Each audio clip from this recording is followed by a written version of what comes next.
Alors que Tania est de retour ce mardi 21 mars dans Koh Lanta, le feu sacré après l'abandon de Benjamin, Adventure Line Productions nous révèle ce que faisait l'aventurière après son élimination au conseil. Ce n'est pas une première dans l'histoire de Koh Lanta, mais ces décisions surprennent toujours les téléspectateurs du jeu de TF1. L'un des candidats a décidé, ce mardi 21 mars, d'abandonner volontairement cette édition du feu sacré.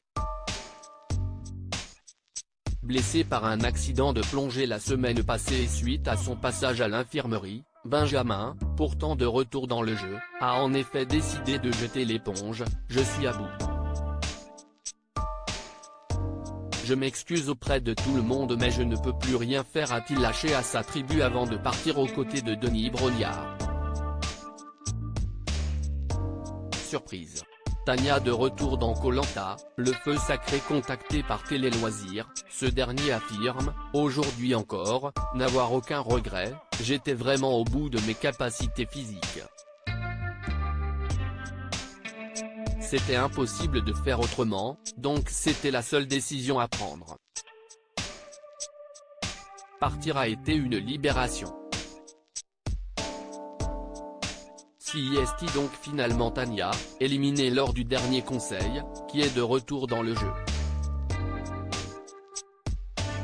Une décision étonnante puisque, lors des dernières éditions, les abandons volontaires n'étaient pas remplacés. Nous cherchons constamment à déstabiliser les participants dans leur aventure et nous avons pris la décision de revenir, comme cela a été le cas dans le passé, sur la règle du remplacement d'un abandon, nous a expliqué la production de Koh Lanta.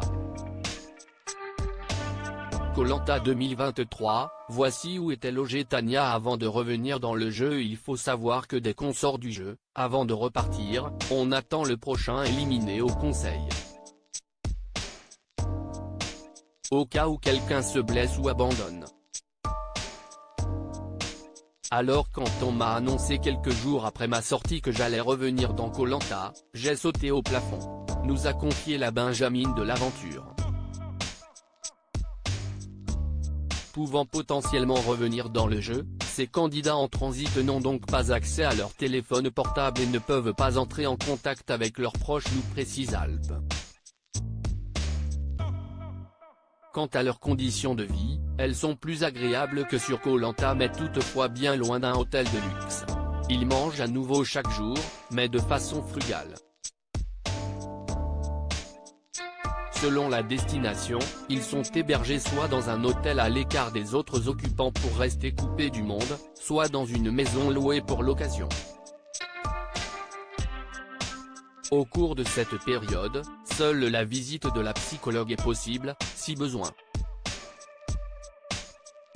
Les candidats sont également en contact avec un membre de la production. À lire aussi, pas vu à la télé dans Koh Lanta, le feu sacré, ce détail vestimentaire qui a failli coûter très cher à Tania au début de l'aventure.